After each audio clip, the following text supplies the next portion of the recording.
So major insurance company contacting the FBI. FBI is going to be all over that. They don't need proof. They don't need nothing. So in my business, we were audited all the time with insurance companies. And so they did that to make sure that you were doing best practices, that you were following the rules, all of that. And I always welcomed the audits because I don't want to do anything wrong. And the rules always change. Insurance companies change rules, I swear, every minute. So I always welcome the audits because I'm like, oh my gosh, if you're finding something we're doing wrong, I need to know immediately to fix that. But that was so scary to know that the government was against me, 13 charges. And that was where the minimum, all the hospitals I worked with and nurses and doctors and saying they wanted to work with me. And if I had a business in this, they would super support that, and so I was trying to show the judge, taking me away from this and now saying I can't ever work in insurances or hospitals or anything like that. That's not going to do any good. I've already been destroyed. All my money's gone. The incarceration idea in America is reliant upon financial consideration. You have to have monetary consumption in order for this to really work. There is zero evidence that these people are tax-paying, rehabilitated, genuine citizens. There's zero evidence to that. None. Hi. Hey, good morning. How are you? Good. Is this Kennedy? Yes. Hi. Nice to meet you. Both wore purple. I know. We're matching. We're twinsies. Kennedy's been very excited. Oh, that's awesome. I'm so glad you read did you finish? Yeah, just last night. Oh, wow. That's a big read for you. That's awesome. Kennedy loves reading books. She's usually about a book every 2 weeks. So. Oh my gosh. Yeah. That's great. She took to this one. Good. She loved it. She's explaining it to her friends and everybody on the school bus. So it's been funny. That's so good. Thanks. It's a crazy story. Crazy story. How long have you been out of prison? So I got released from prison in, when was it? It was May of 2021. And then they put me in a federal re-entry halfway house. I called it the crack house for good reason. It really was a crack house. So I was there for, Kennedy's like, I was there for 8 months. And then, and then I just finished my 3-year probation, which was a blast in February. So now, and I was super scared to talk or do anything. I wasn't even on social media. I mean, nothing. And so I just, in the last handful of months, was like, okay, let's get this book rolled out. Let's get back on social media. I haven't done it in years and it's changed, all of that is all new. Because I was so scared to even though legally I could, I'd have to get approval and stuff. But after what happened, as you know, it was just too scary for me. I'm like, I'll just wait. It's so interesting you mentioned that because it's something that is rarely talked about on this journey. Everybody seems to want to talk about the story or the prison experience, but literally, for me personally, and you can tell me your opinion, but for me personally, whether it's just a regular traffic stop or whether it's why is this police officer behind me, or oh my gosh, totally. Right? There is so much PTSD, whatever you want to call it, that goes into this, because I have lived, you have lived far greater than I, but we collectively have lived through this deceit, if you will. Mm-hmm. I don't know about you, Saffron, but I grew up with the idea that bad people did bad things and those bad people were dealt with and good people, didn't do those things. And there was this dialogue in between where there was a little bit of explanation. Totally. Those are my beliefs too. They were. My case was entirely not that. I was so uneducated, if you will, that when I was given my indictment, they knocked on my door and gave me the indictment and left. And after I went through it, I thought, oh, well, this is an easy misunderstanding. And I was so ignorant that I went and attempted to contact the attorney general that had indicted me. And when I got to the bulletproof window of his assistant, she said, oh, no.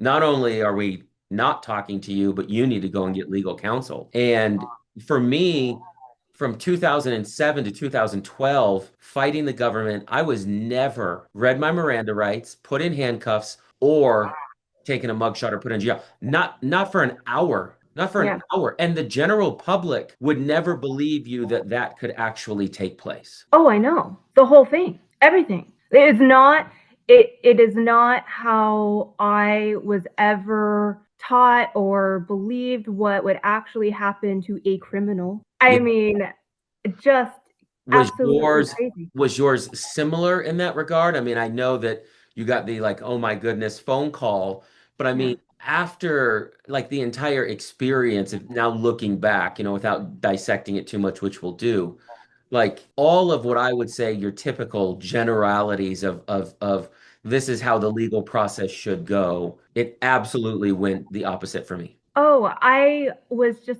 it was crazy. I ended up, Kennedy knows this because she read it, I'm sure, but I ended up right in the beginning because nobody contacted me. So I called the FBI. Oh yeah. What else, right? I mean, because I didn't do anything wrong. I was freaked out, but I wasn't scared that, oh, I'm going to incriminate myself. I'm like, I'll call them and we're going to get this cleared up like immediately. I need to carry on with business. I gotta get going here within an hour. I got a clinic I gotta go to. I'm full on like, this is some huge, massive mistake. I'm gonna clear it up right now. I'm gonna call them. They're gonna need some documentation. I'm just gonna send it over to them.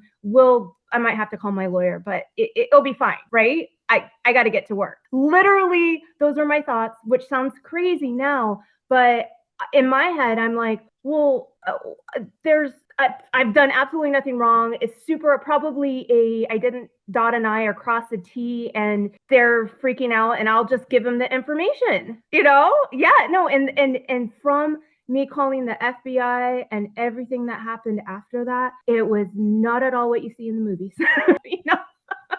or what you would think. Yeah. I could visualize it in my mind. I'm like, oh my gosh, that must have been so scary. Oh, so scary.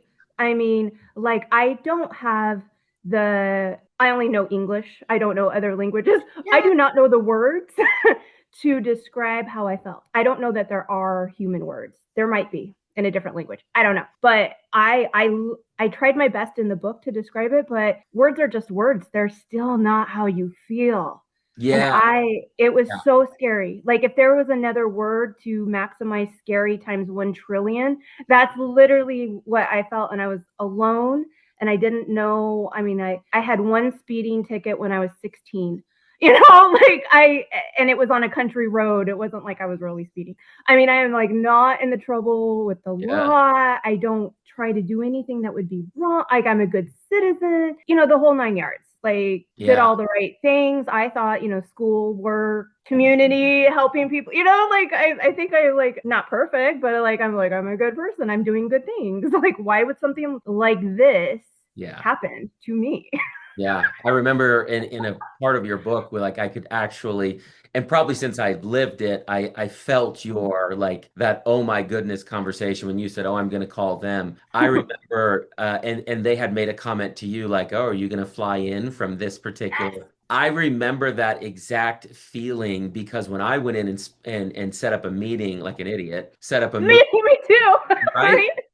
And I remember I get in the elevator and it's me and my attorney and her assistant and then 2 of them. And when we get into the elevator and the door closes, one of them looks at me and goes, how much money do you need to make to be able to drive that car? Oh my gosh. And that like, yeah, you're like, oh yeah. Like that same moment when they read off basically your address to you in bed where you were like, yeah. holy cow. Like, I'm like, you're watching me? oh yeah, you guys literally right now. You knew when I left the garage. Yeah. Yeah. Yeah. And that just never in 1 million trillion years would that occur to me. Like, what? Like, yeah. I think I'm a normal person just living my life, Oh, like, no.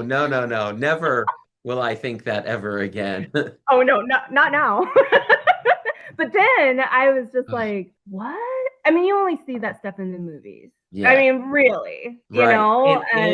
And typically, an investigation of your magnitude and my magnitude typically comes from being like a drug kingpin of Guadalajara. Seriously. Yeah. Like you are massively breaking the law and Yeah. you know it, right? So if you were to get a call like that, you're not going to be like, oh, I'm so shocked. Exactly. I mean, that's what people say. I mean, that's what you would assume, right? Yeah, that's exactly. Like you get a call like that, you get, confronted like that, anything, you're like, oh, darn it, I got caught. But that's not. No, it's not. And I'm thinking the whole time I can fix this, right? Yep, you and me both. Yeah, Yeah. I thought I could fix it for 5 years until they sentenced. Yeah. No, up until the judge literally is reading out my sentence, I'm like, this is not going to happen. Like, Same. it can't. Yeah. No, Why would it? To a T, same story. Because and again, it's so cathartic to be able to talk to you. We'll have to exchange cell phone. Yes. It's so like therapeutic to go through this because obviously it's one in a very few, but in those 5 years where I'm fighting and in that time where you're fighting, you're still living your life. Like, I don't know about you, I still had business, Melissa and I were still married. And so on one hand, you have this superseding indictment that nobody knows about except for everybody at the government. And you haven't been taken into custody, so you're not on the front page news, so you haven't been put into jail, but you're still fighting the government. But it is the most physically alarming thing. I don't know about you, but for me, prison was way less traumatic than my 5-year investigation. It was crazy. So mine is a little bit different because there was a lot of sexual abuse and just abuse in general. I mean, they shut the whole prison down due to it. It was gross. It was extremely and abusive too. I mean, not just it was. I mean, we were cursed at and yelled at multiple times all day long, 24/7. I mean, it was just. I mean, I know prison's not supposed to be fun, but that's ridiculous. And I was in a camp, so it's not like it's not like we were like hardcore. It was mostly drugs, right? Yeah. They're not horrible, bad people. They made some mistakes, right? So the mine was 3 years. 3 years too long. It's like, if you're gonna do this to me, just do it. Like, oh my gosh, right? Horrible. No, and exactly. I super relate. It was hard to breathe every day, and then I had to act normal. So nobody knew. They shut my business down immediately. Medical field, you cannot have any tarnish on anything. I mean, it was a big deal. So they even went on my website and put like, I don't know how legally they did this because I wasn't officially charged with anything. But they went on my website and they put a big banner on it saying medical fraud investigation on my website. So I had to, immediately I was shut down. And they contacted all the insurance companies knew that's how I got paid. So they weren't working with, just the whole thing. So I immediately, not immediately, once I got my mind put back together, it took a minute, right? Because I was like devastated. But I went back into when I was straight out of college, I was in medical cells, and that's kind of how I got into that. So I very easily was able to get another medical cells job, but my lawyer's like, you have to get one that's local. You don't want to travel. Yep. You don't want to make it, and you want to have a job. Don't invest too much of your time because at any minute they could come in and arrest you and like destroy you again. So don't like invest too much. But in my mind, I'm thinking I'm starting a new career. I was like, I'll go back to school and get another degree in the specific area that I was now working in because I grew a really good reputation pretty quickly. I'm like, oh, I can start another business in this. This will be great. This isn't what I was planning, but it's doable. And no, and that was like so hard, as you were saying, to every day just wake up with a smile and everything is great and I am fun and life is super duper, but really inside I'm dying, just dying. And I'm getting these letters and these calls from my lawyer. And it's just, as you know, it's total purgatory. Yeah. And nobody knows that you're in purgatory, but you're in purgatory. No. But nobody knows it. So true. Where did you grow up? What was your upbringing like in your early years? Yeah, so I grew up I was born in Cottage Grove, Oregon, which is super tiny. And then I grew up in a town called Springfield, Oregon. You have Portland, and then about 2 hours south is Eugene. And then Springfield is about 20 to 30 minutes east of Eugene. So it's just, well, and it's actually a town called Walterville, but they zoned it off as Springfield because Walterville is just out in the middle of literally nowhere. So actually Walterville, but Springfield, and just in the middle of nowhere. Like my elementary school was right up against a cow farm, and like that's just how I grew up. Neighbors have goats and cows and horses and lots of chickens, and I grew up with chickens and all sorts of kind of animals, and that's just very country. So I grew up very small town country. I was the first, just because I'm the oldest though too, but I'm the first person in my family, extended family, to go to university, go to college, and now all my cousins and of course my brother and all, they all have too. It's just because I was the oldest one, I can say I'm the first. but all of our parents and stuff, we were like the first generation to get higher education, and so I focused on that. I was never really drawn to like having my own family. I always thought when I got older I would, but I never did. I just loved just wasn't my thing. I just love I know, crazy, but I just love business, and so that was my everything. And so I devoted my whole life to building this going through all the college and lots of school, and mostly because I didn't know what I wanted to do, so I just kept going back to school because I'm like, well, I mean, learning, can't go wrong with that, right? You can't ever learn too much. You should never stop learning. Yep. That was my take on it. So I just kept going back to school until I figured something out, got into medical sales, and then did that was very successful at that. And then I'm like, I can do this. I'll just open up my own business. And the opportunity came up, opened up my own business and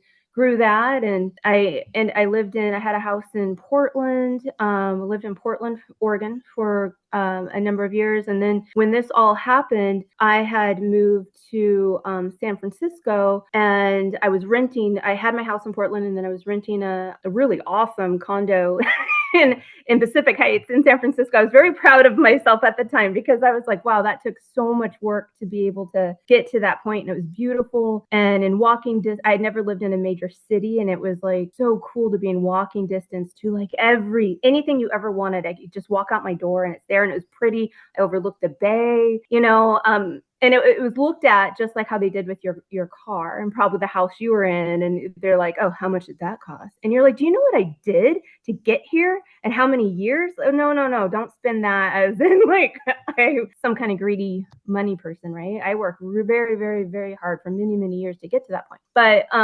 I was expanding my business into Northern California, and I was looking at it was very stressful with all the insurance companies. It was always a fight. And so I was like, I don't want to I had the business for 10 years when they came in and shut it down. And I was at that point, I was expecting to maybe put in, I was going to open up like another location, maybe 2 more locations tops. And I was looking at selling it and doing something different just because the insurance companies, it was just so stressful. It was a daily fight with them to get paid, and they don't want to pay, and that whole thing. And I'm like, I can do this for a little bit longer, but I've done this for many, many years, and okay, I'll do something else. I mean, I'll take this money and build another business that's not dealing with insurance companies. I mean, I was tired of the insurance company thing. So yeah, you hear a lot of the horror stories around insurance and medical billing. Yes.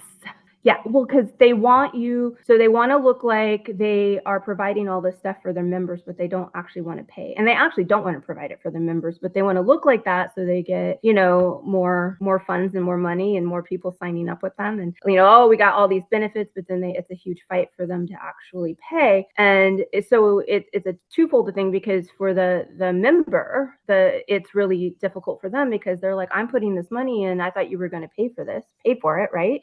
But then for someone like me that was a provider, I'm like, hello, I need to get paid to pay for what the services I rendered and to pay my employees and my business and rents, and like to run a business, you have to pay me. Like, so insurance companies are, in my opinion, evil. I have not met one that's actually good.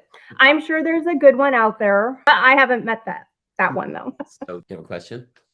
Well, I was gonna say, One of the questions I had was, when the FBI shut down your insurance companies, did the FBI also like prevent you from making more of them? Did they say like, oh no, you can't make more because you were in federal prison and you did this and this?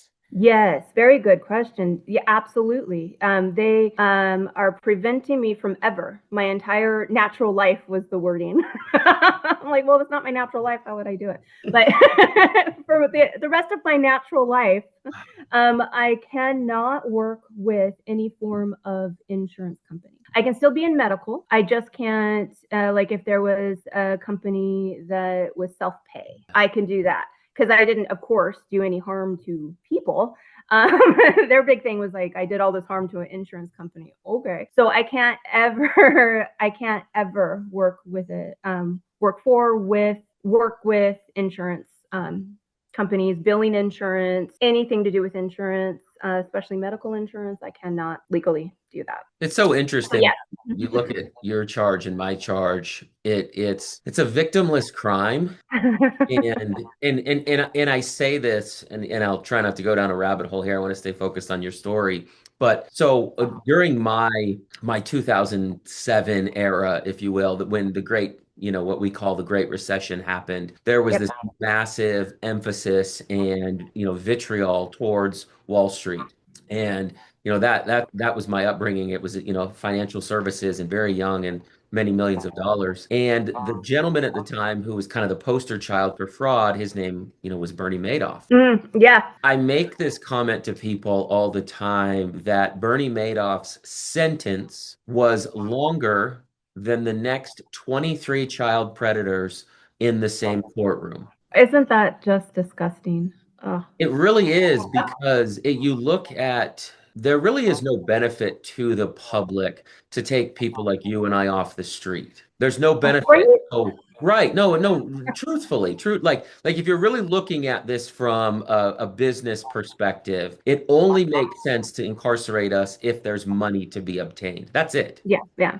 And you really have to just say that out loud and own that, because at the end of the day, there was no quote unquote person or persons who were less harmed or unharmed because you and I were incarcerated. Totally. Like nothing changed. Like it's not like. And you look at the way that it's structured, the financial crimes, of the world, as that, yours and mine go under this massive umbrella. We literally in the United States of America incarcerate financial crimes for lengthier and harsher sentences than we do child predators. Oh, yeah. It's gross. And it's like, why? It really, if you want to get somebody like you or I in trouble, it really should be, in my opinion, well, one, we shouldn't get in trouble. But if you're like, no, you have to get in trouble on some sort, it should be more like a community service where we're giving back and maybe help teaching people with our knowledge, with what we do know, like using that for the higher good or something like that, right? What good is that doing for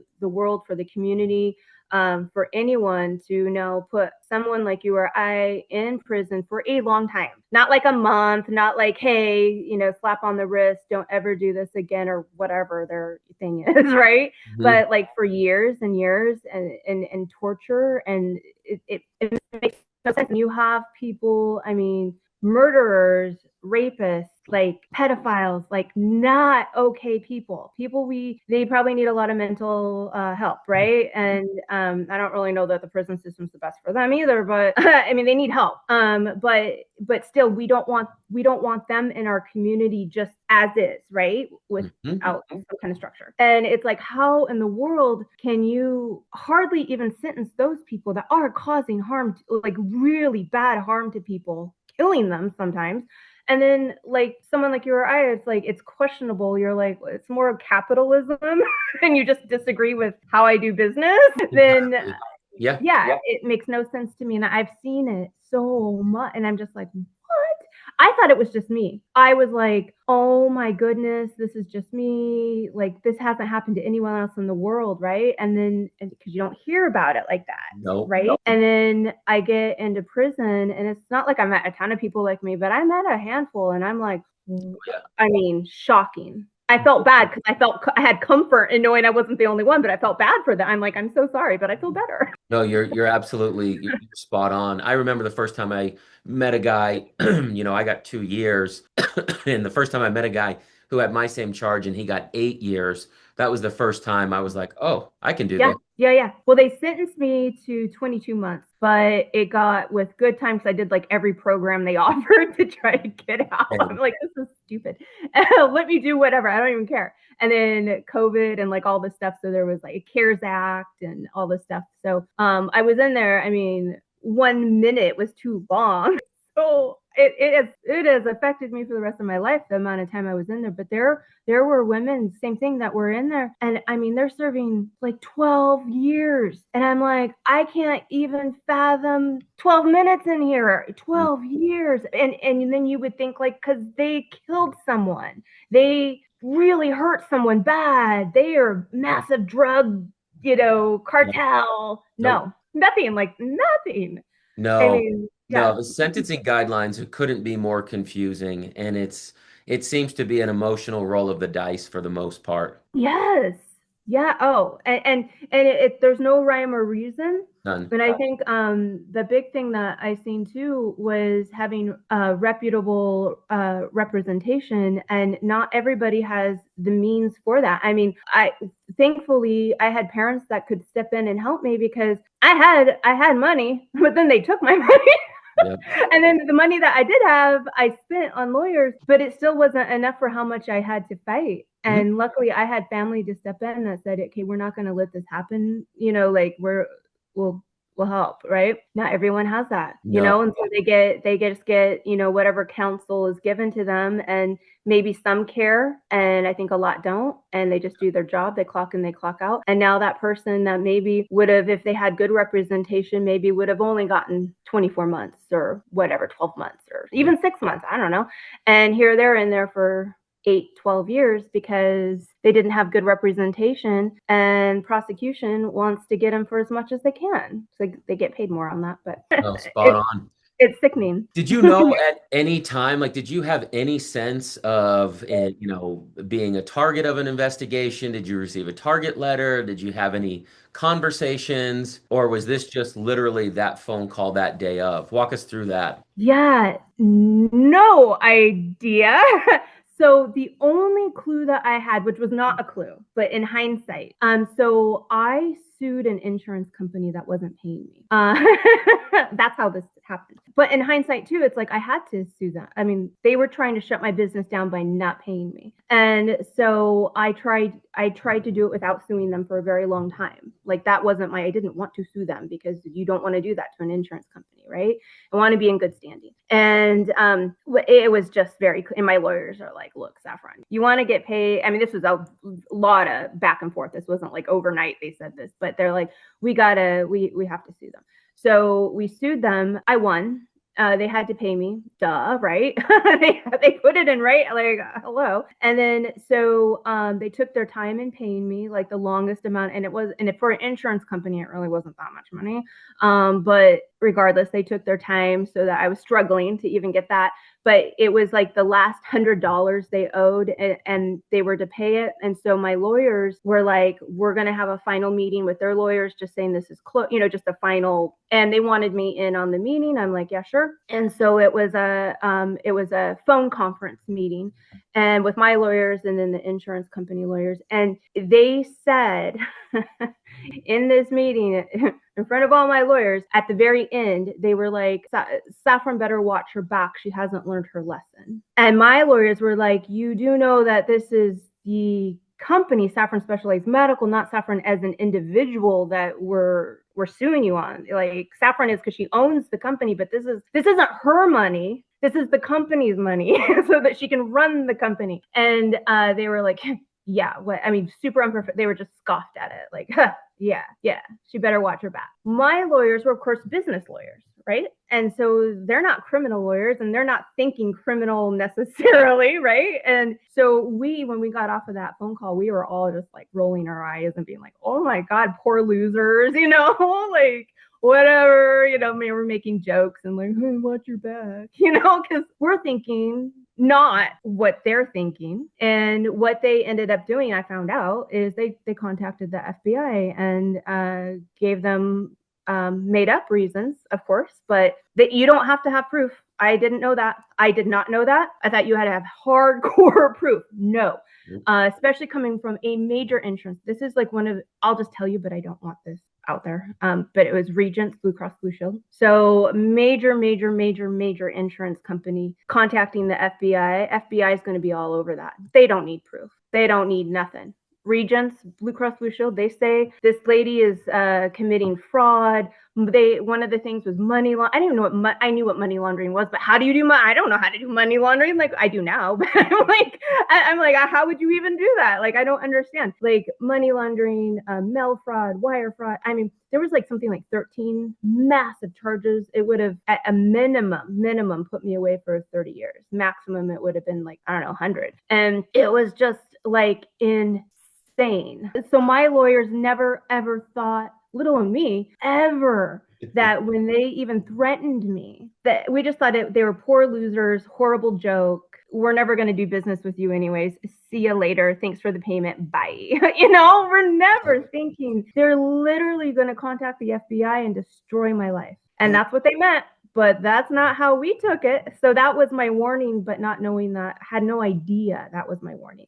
But besides that, no clue. I found out, followed, tapped, like for a long time. Everything looked into, everything.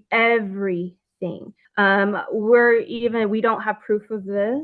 I didn't put it in the book, but I mean, we even think that they put people in for me to hire that were part of their thing so they could really get some insight of how I did business and how I did billing. And we're pretty certain of that, but we don't have proof. And so I didn't put it in the book because if I don't have proof, I don't want to say it. But we're pretty certain stuff like that went on. And there again, I don't have anything to hide. I'm not like, oh no, now they know all my deep secrets. But they have their narrative, and then they can pick anything and spin that to their narrative, and that. Yeah. Oh yeah. And that's really all that matters, because I had an attorney once tell me, he said, wherever you look for brown, you can find brown. And as dumb as a statement as that is exactly what they do. And to be able to twist and turn language is what they specialize in. Yep.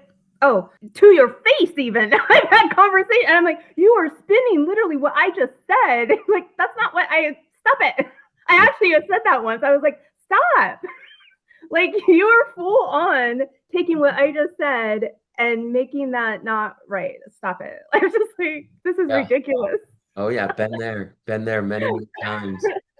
So you get that phone call. That's the first time. So you're not even aware that you're under investigation or being. So you literally get that phone call that morning that you talk about in the book. Walk us through that morning. Yeah. So I get that phone call, and I'm just like, I'm not hearing this right.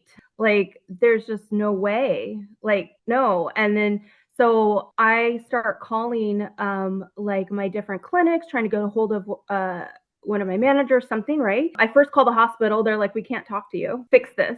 There's FBI everywhere. This looks really bad. And I'm told I can't talk to you. And I'm like, what? They hang up on me.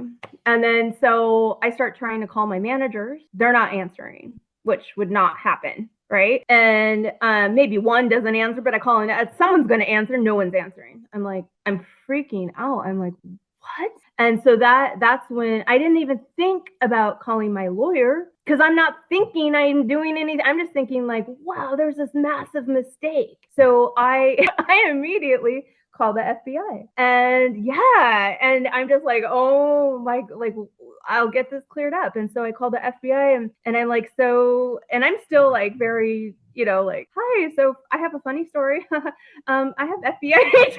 I'm like, can you help me? I don't know. This is me calling the FBI, I'm like just their secretary or whatever. I'm like, I need to talk to someone. No one is contacting me, which I thought was odd. Wouldn't you contact me? Like saying we're rating your, Nope. Yeah, right. And so they're like, well, I don't know, but I can take down your name. I can look into this. And if we are, I can have one of our agents call you. I'm like, yeah, please do. So I'm just like waiting by the phone, right? Like feeling like I'm going to throw up. Like it's just like the worst feeling ever, and super scared and not understanding. Like I'm not comprehending it. Like I absolutely am not understanding how scary and how bad this is, because I don't have any reference to it. I don't have any, like I'm not understanding it. And so I have an agent call me, and I don't know who it is, but I see that it's showing up as like FBI, right? So I'm like, oh my God. I answer. I mean, even that's scary that that's showing up on your phone. Yeah. But I answer it because I'm like, okay, I'm going to get this cleared up. They need something from me. I'm going to get it, and I'm going to get it to them right now. That's my attitude. And they're like, yeah, so I'm the lead, FBI agent, says their name, and is like, we're not only, I'm in the hospital right now, we're raiding your clinic, but we're in every single one of your clinics raiding them as we speak. And it's like, we're taking everything. We're taking your computers. We're taking all your files. We're taking everything. Like, they're telling me this. And I'm like, okay, but I'm not even like, I mean, I'm freaked out, right? But I'm not like, oh no, they're going to find XYZ now. I don't literally have nothing to I am clueless as to why this is happening, right? And so I'm like, okay, well, what do you need? You don't have to do that. I'll just give it to you. I mean, I need to conduct business. I remember saying, like, I need to still run my business, so you don't need to do that. Just tell me what you need, and I will, like, right now, give it to you. And they're like, oh no, no, you're not understanding. And then when they said, why don't you, you're in San Francisco right now. We have an office right next to the Portland airport. Why don't you just catch a flight this afternoon? We can have a meeting. And I'm like, how do you know I'm in San Francisco? Because I was back and forth all the time, right? That doesn't mean that I'm in San Francisco at all. And I'm like, I just was like, right then, I was like, I just felt cold, just like cold just go over me. And I was like, I'm going to call my lawyer. That was the first time I felt I needed to call a lawyer, because I thought, I'm just going to clear this up. I call my business lawyer, because that's the only lawyers I have. Why would I have any other type of lawyer, tax lawyer and a business lawyer? Those were the lawyers I had. And so I tell them too, and I'm not like crying, I'm not freaking out, I'm very calm, because I'm in shock, and I'm not really understanding how severe this is. I'm still thinking I can clear this up. Like, there's a misunderstanding of some sort. And then you keep in mind, this is all within like an hour, right? So I haven't had time to even process it. I'm just like full on like fix mode. Like, okay, I got to get to work. So let's get this cleared up today so I can carry on. And so I call a business lawyer, I tell them, and they're just like, stop. As soon as I said FBI are raiding my clinics right now, they're like, stop talking. Do not tell me anything. I am a business lawyer. This is criminal, and I don't want you telling me anything that they may ask me to talk. Like, no, I'm not a criminal lawyer. I can only discuss business stuff. Just stop talking to me. And I'm like, what? What are you, what? And they're like, yeah, stop it. Saffron, just stop. This is very, very serious. With your permission, I'm going to call a criminal lawyer that we work with very closely here in Portland. They're very reputable. I'll see if they can talk to you. Do you give me permission to call them? And I'm like, yes. And I'm like, criminal lawyer?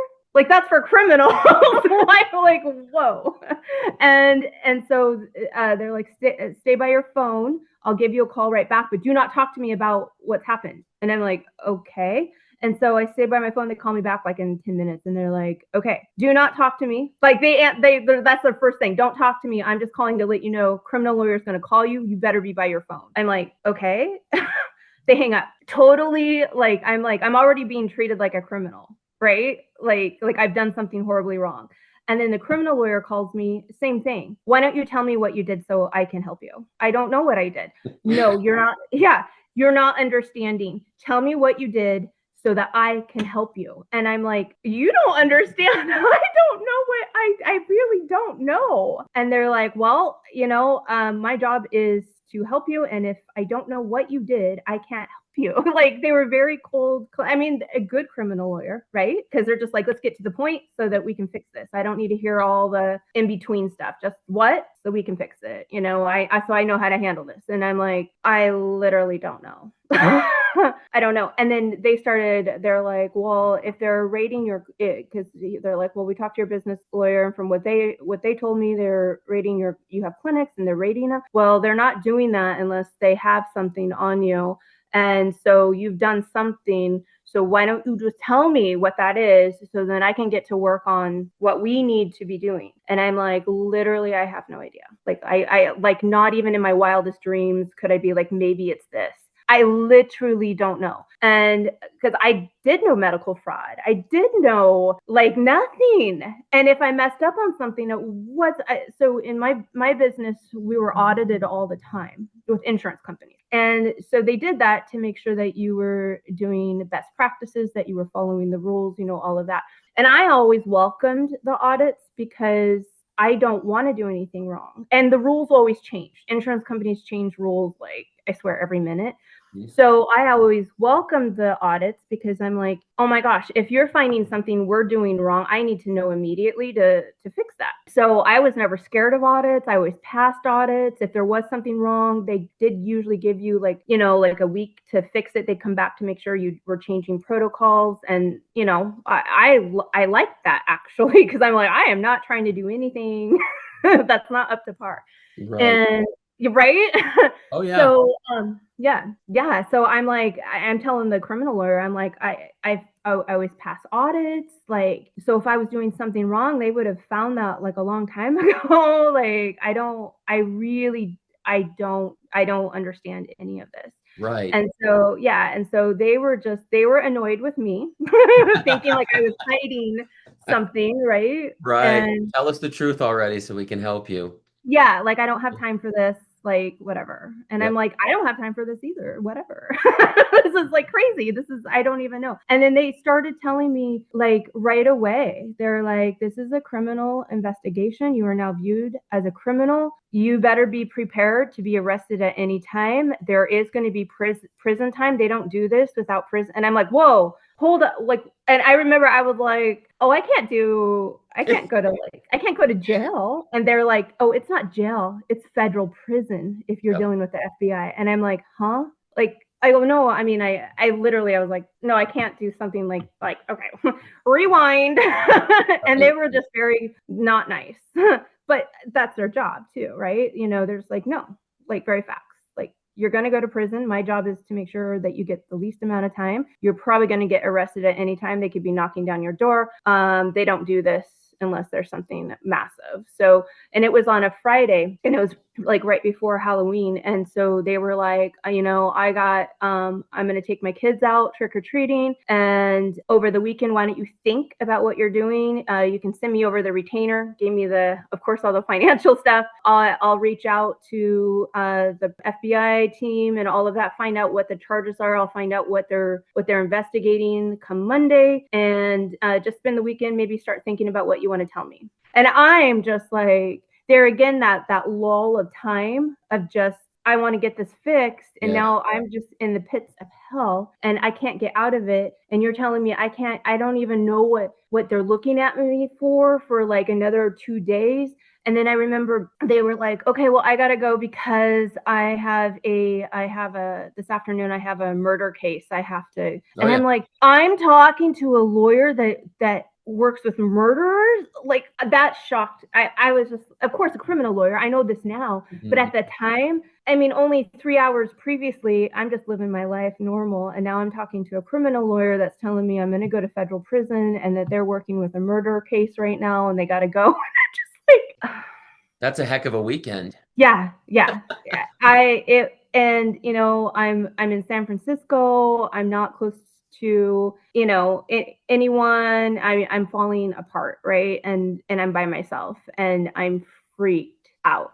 My brother and his family lived close by, thankfully, but it was like so scary. I didn't even want to, like, it was one of those, and I'm sure you know the feeling, like you want to be around someone for comfort, but then you don't want to be around anyone because you're just so freaked out. You can't even process what's happening. Right. So it was like I was alone with my cats and freaked out, and not knowing, every little, in San Francisco, it's very noisy. And I always liked that.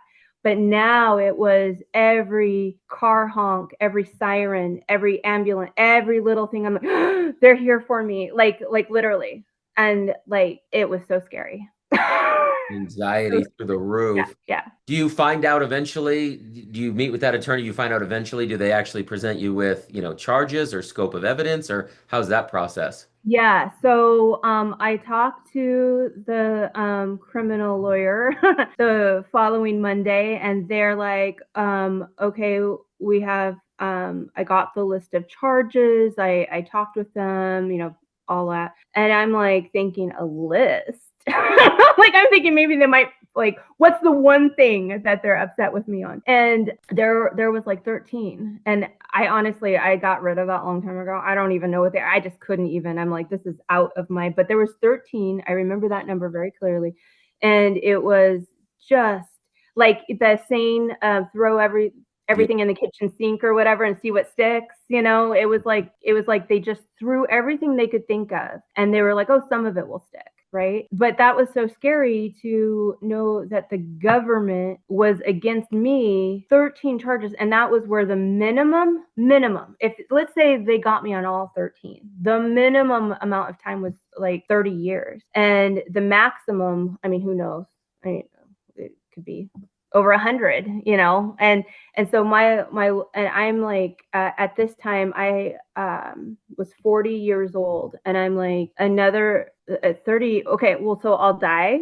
I mean, this is a life sentence over I don't even know what, because I didn't cross a T, is what I'm thinking. I like literally, and even to this day, for reals, I'm not just saying this, I don't know, honestly. I know what they've said I did wrong, but it's not. I'm like, and I would own up to it. I would totally be like, oh yeah, that I totally did that wrong. It's just, the whole thing is just made up. They didn't understand my industry. They didn't care to understand it. The insurance company contacted them, and they're thinking, great, this is a good paycheck.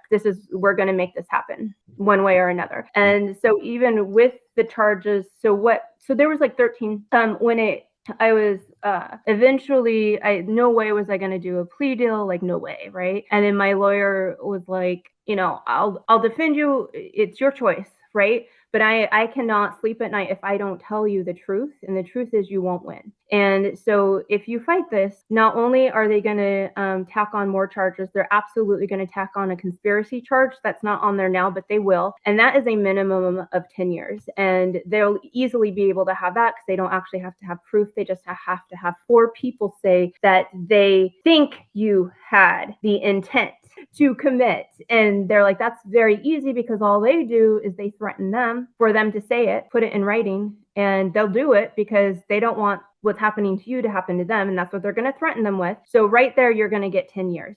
And then with everything else, good luck convincing anyone to understand your bit, because it's a very complicated business, very complicated. Unless you were in it, it's not. But to just explain how it actually works to someone that doesn't and so my lawyer's just like, yeah, so that's not going to happen. They're not going to understand. We're not going to have the time to make them understand, and you're going to lose. And so you have to do the plea deal. I'm highly advising you to do the plea deal, because if you don't, there's not much I can do, and you're going to go away for a very long time. You'll probably die in prison, and I'm like, what? So I thought about it. I didn't immediately sign the plea deal, because I'm like, now I'm a criminal because I'm lying. Mm-hmm. This is not true. This is false.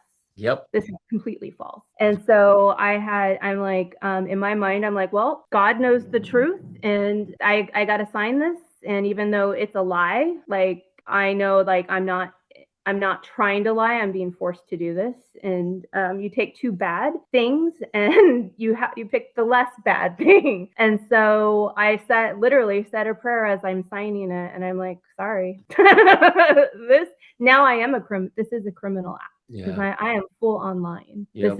And I'm signing a federal document saying that this is the truth, and it's a lie. And then I'm like, with my lawyer, I'm like, so now that I thought about it for a while, and I ended up signing the plea deal. And then I'm like, so does that mean, is there any chance that I could still not go to prison? Because I'm just like, that just made me sick, right? Because I wanted to fight this because it's not true. But he's like, you can't fight it.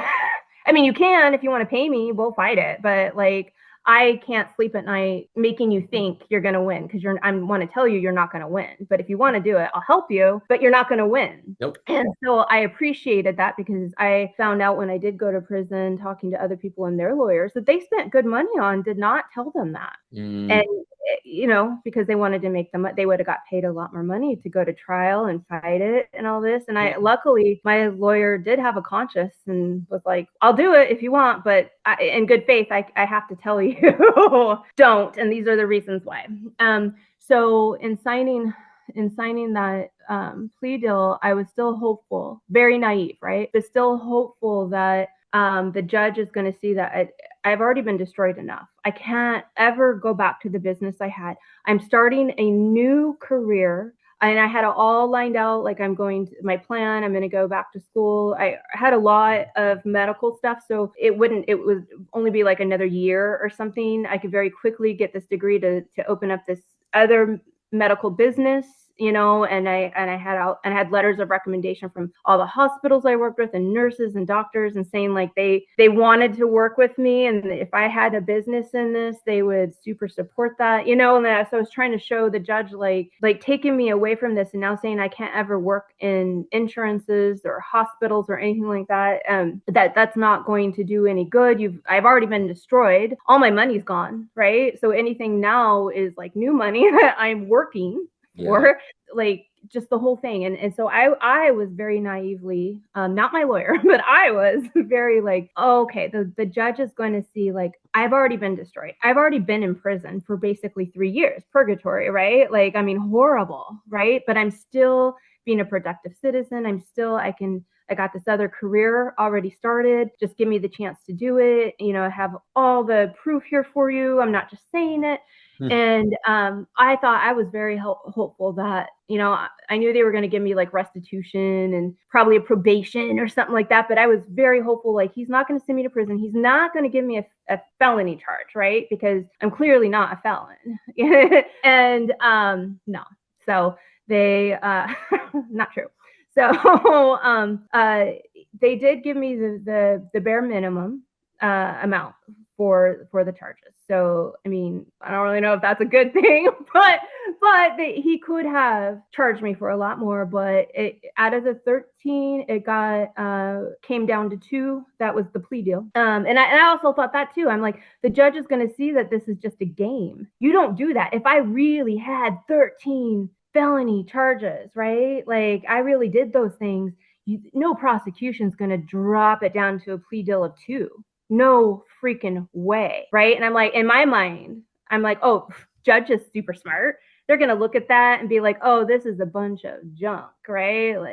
Like this poor girl, she has been through it. And these are just liar, fake people, No, judges were prosecutors, federal judges. Yeah. And so they know the game very well. They've played the game.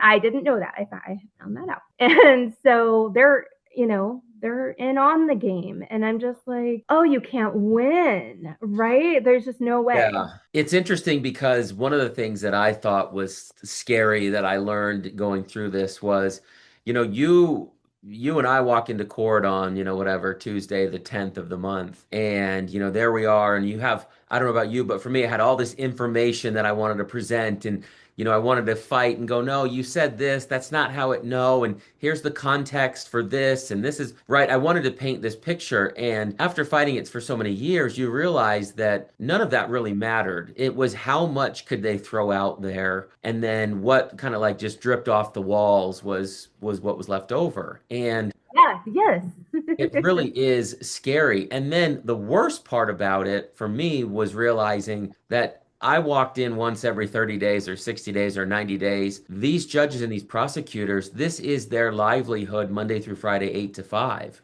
And they have to get along. They both want winning records. They both want to be on one another's calendars and dockets. And they literally are like teammates at any other corporate environment that you would call out. So you wouldn't expect to walk into Facebook or to Google or to Microsoft and see two guys, that were supposed to work together every day that were completely opposing and hated one another.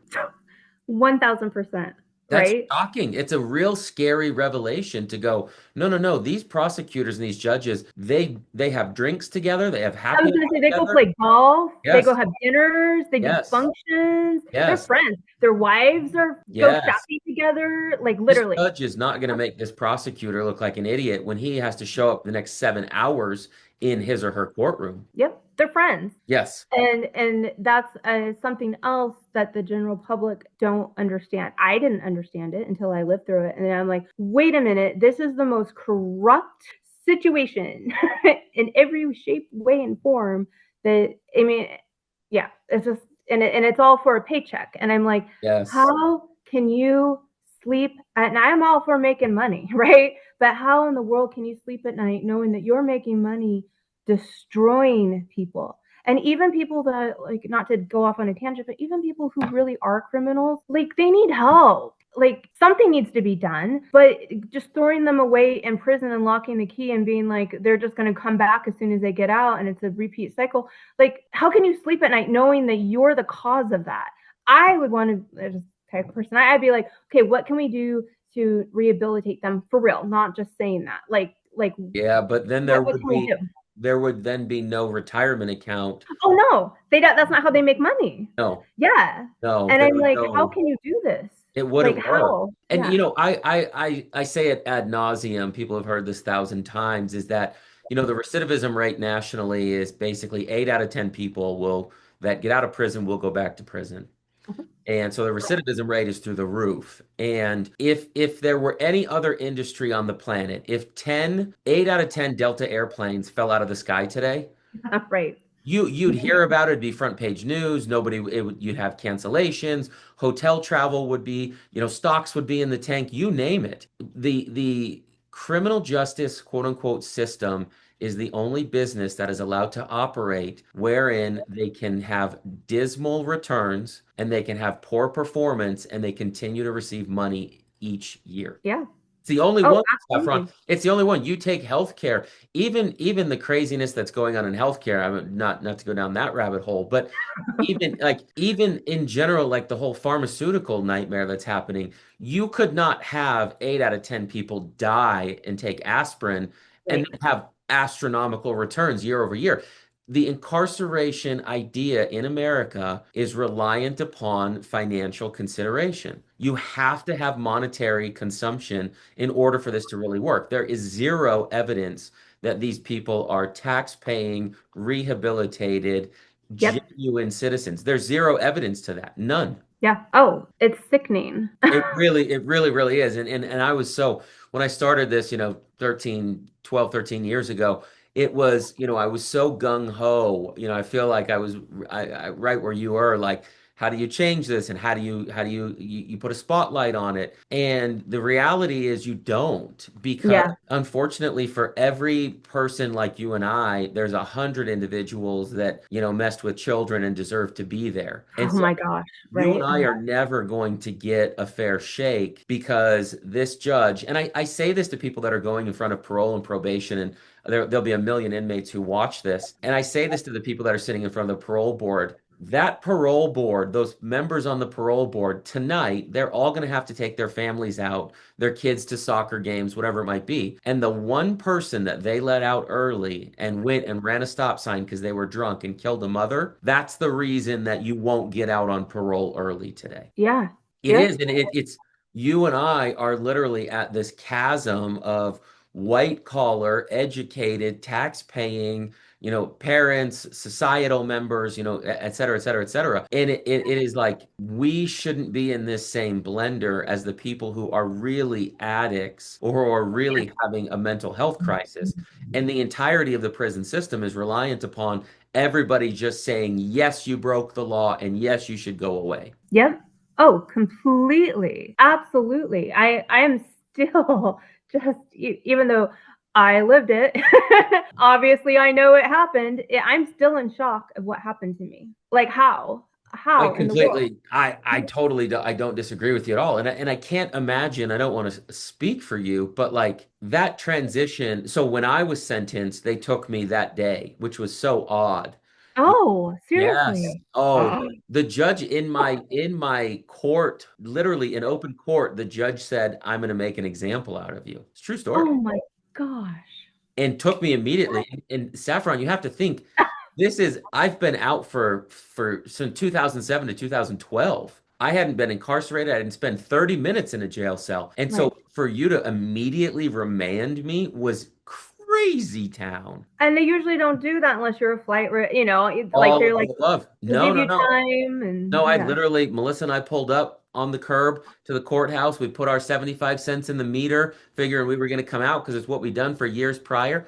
No, and it Right. was literally the pedigree out loud, and I'm going to make an example out of you. 2 years, Department of Corrections. Boom. Oh my, and so hard for your wife. I can't Oh, even imagine.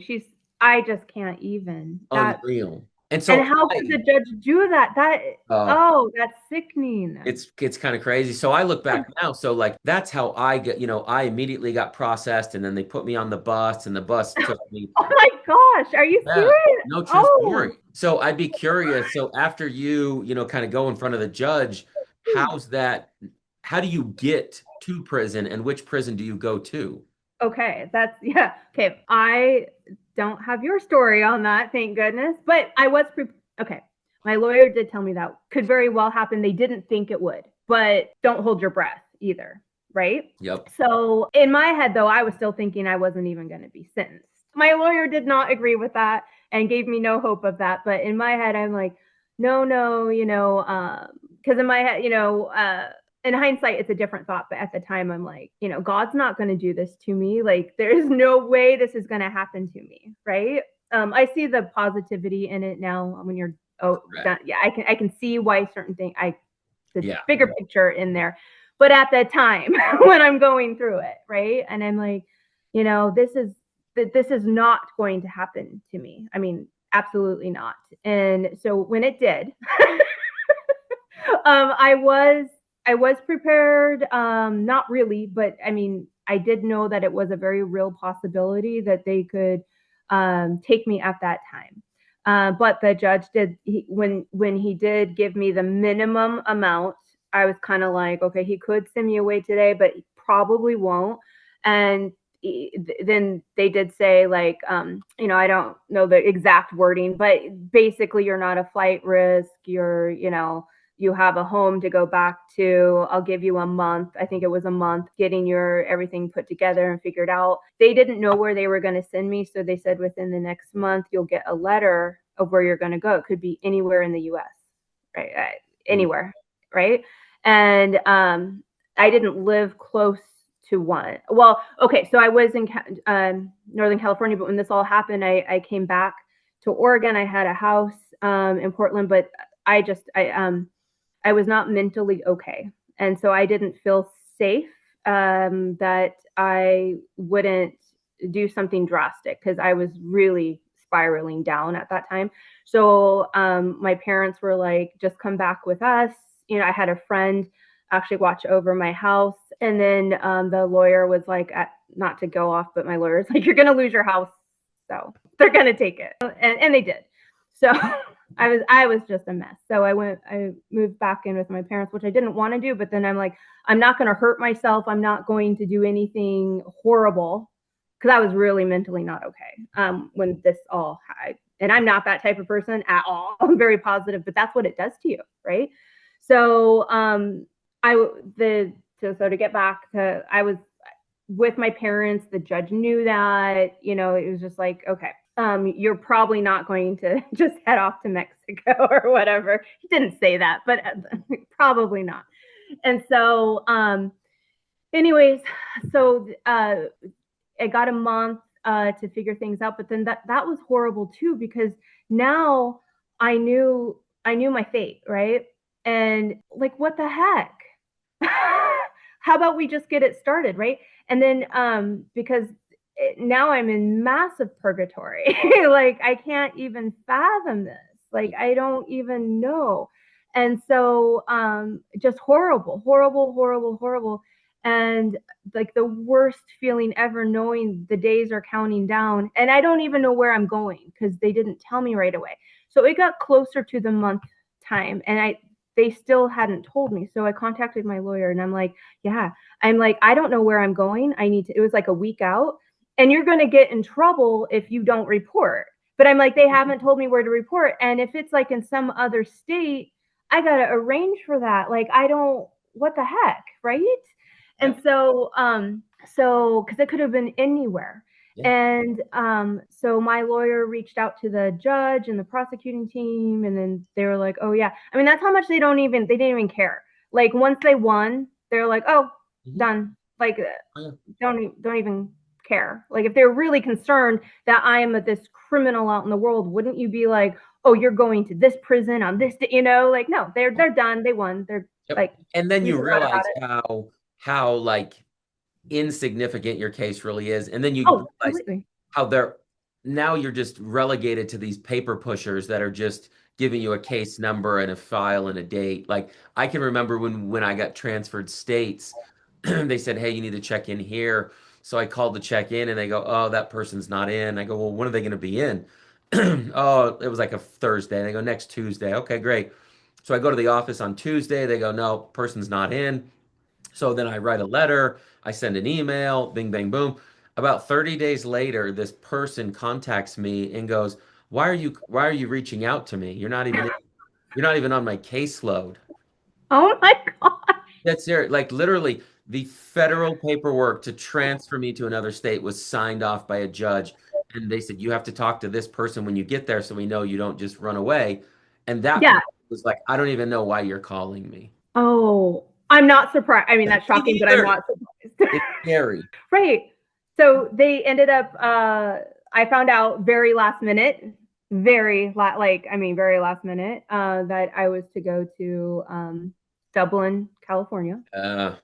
Yeah. And it was like I had literally like 3 days. And luckily, being in Oregon, we're very close to Dublin's just right outside of San Francisco. So that was not a hard travel, but I mean, what if I had to take like a flight? I mean, it was a drivable, long drive, but it was a drivable distance. What if I had to take a flight or something? Like you have to arrange for like, oh, they just didn't even care. And then it would count against me if I didn't make it on time. Just, oh my gosh.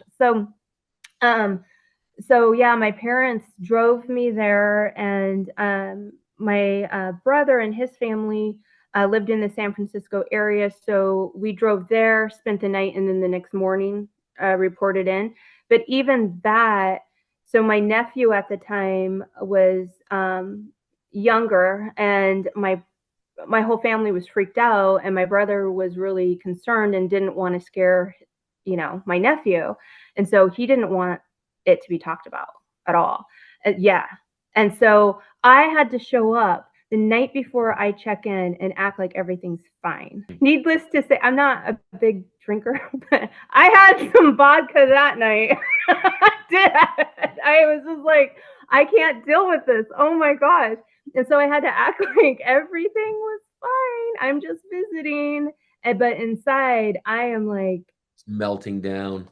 oh, beyond. Like, how I'm going to federal prison tomorrow morning. Like I don't even and then I can't talk about it. I can't nothing, right? Because I respect that they didn't want to scare my like okay. And so yeah, and so even like the next morning I just had to act like because my nephew knew I had previously lived in the city, and so I had to act like, yeah, I'm just gonna go visit some friends. Good seeing you, bye. Don't know when I'm ever gonna see you again, but in my head I'm just like, oh my god.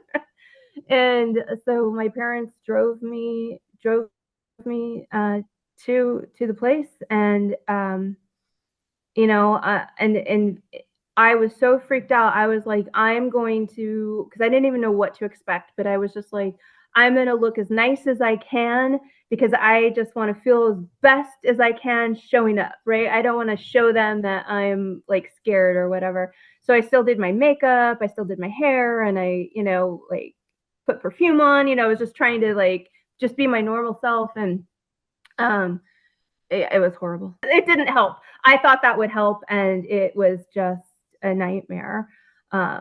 Just really bad. Yeah. My word.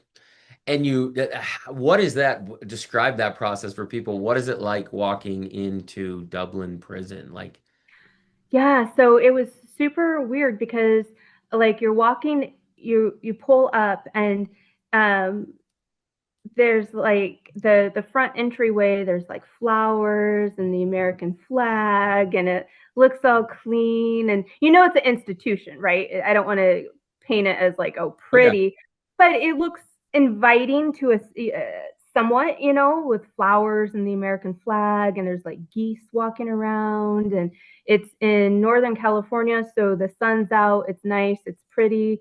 But then stark reality, you see barbed wire, you see when you start looking, right? And then you're like, oh, there's barbed wire everywhere. There's guards walking around with big chains. And I had the window down, and you can hear the chains like, and I'm just like, I hate that sound now. But that was the first time I had heard it, not knowing like literally 24/7, that's going to be in my ears, right? But I'm just like, oh my gosh, and I'm like, okay. So what I did is I'm like, so pulled up, and I'm like, okay, this is you start seeing the guards and the barbed wire and all this. And I'm like, okay, this is a prison. So I was sentenced to a camp. My lawyer told me that a women's camp is, not a prison. It can be on the prison grounds, but you're not like in a prison.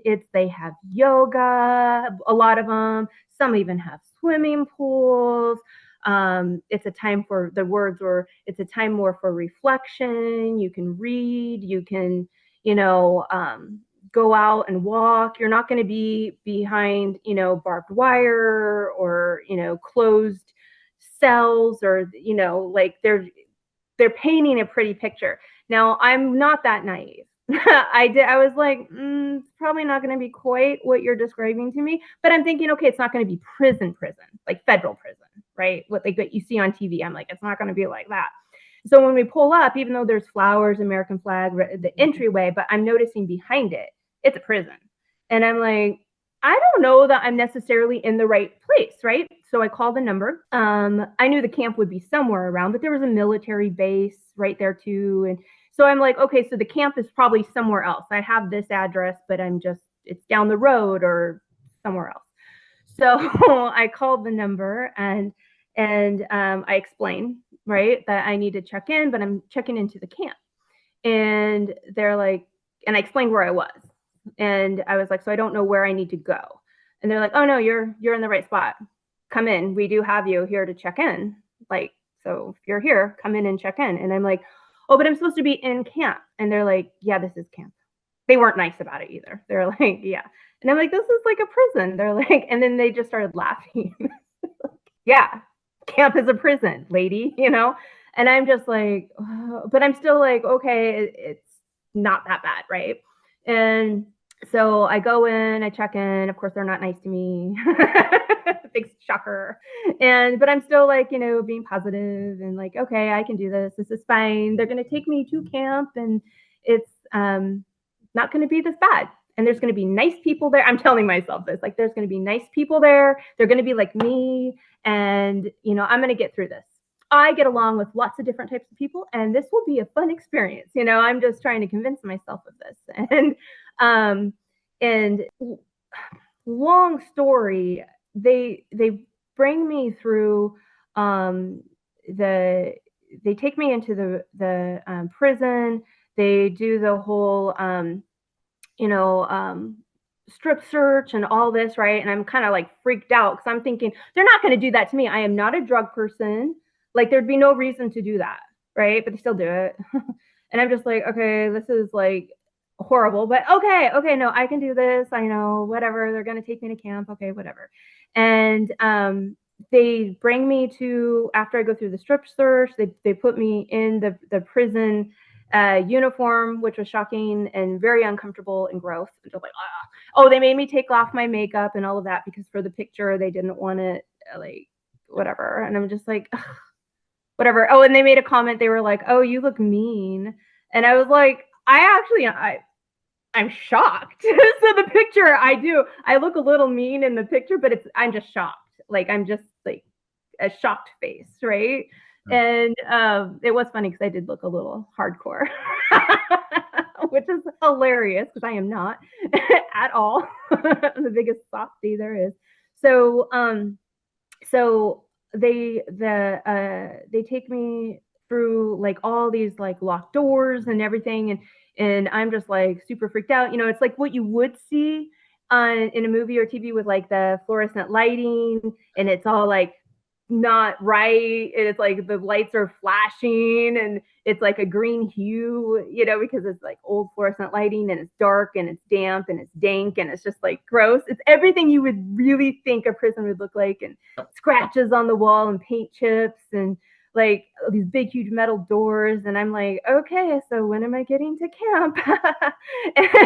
and so then they bring me into this hallway in between two locked doors. It was like a hallway to nowhere. It was just like an enclosed hallway. And then there was a big door in front of me, and they're like, okay, we're going to leave you in here. They're going to open up that door, and then they're going to take you to the next spot. And I'm just like, okay. I mean, like, what do you do? Right. You're like, okay. So I'm standing there totally freaked out. Right. And then the door opens, and it's this like huge, massive guard. And they're all men. Like, there's no women. And which I wasn't expecting either. I'm expecting women's prison, there's probably going to be like women guards. Not that they're nice and wonderful either, but that's what I was expecting. No. So I was really super shocked right away. Like, there's all these like big scary men everywhere, and I'm like, oh my god. And so this big huge scary looking guard opens the door and is like, come over here and stand here, like yelling at me. And I'm like, oh, yeah, whatever. I'm not trying. Don't need to yell at me. Just tell me whatever. I'm all good. And so I stand there, and then right away, so they slam the door behind me, and I am in prison. This is a freaking prison. And my mind is spinning. I'm like, I'm supposed to be in camp. What the heck? There's like what you see on TV, you know, the cell rows and the cells, all the doors are shut. There's no inmates anywhere. I'm like, this is a flippin' prison. I'm in the wrong place. Oh my gosh, there's guards walking around, all men guards walking all around. You can hear the keys clinking, you know, and I'm like, what?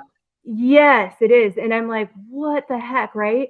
And so the big scary guard is like, hands me a clamshell lunch. He's like, this is your lunch. And I'm like, what? Oh, okay. Like, I'm just told, like, I don't even know, right? And he's like, follow me. We're going downstairs. And so we go down, and I'm like, okay. And we go downstairs, row of cells. He goes, you're in here. And so he's like, walk in there. And I'm like, oh, I'm clueless. I do not know what is going on. They have me walk into a cell. They slam the door. They lock it. No explanation, nothing. And I'm like, I'm just standing there with my like my clamshell of like, I don't know, a hamburger or whatever. I have no idea what. And I'm just like, okay, this is all right. But I'm still being positive, right? I'm like, oh, they just put me in here. They're gonna like check me in. This is just a process. Someone's going to come in, a counselor, someone's going to come in and talk with me and then take me to camp. And so that does not happen. And I end up, they used the excuse for COVID, but they didn't care. Like I found out they do this to people even when there's not COVID. But so they threw me in their solitary confinement. They had me in the shoe uniform. Special housing unit for solitary confinement. They had me in the shoe uniform. All the guards there were the shoe guards from the main federal prison. There was federal prison inmates, and they're not just camp people. And it was solitary confinement, and I was there without explanation for 3 weeks. Mentally, I could have probably handled it better if someone told me that. It said, look, due to COVID, you're in here, it's solitary confinement.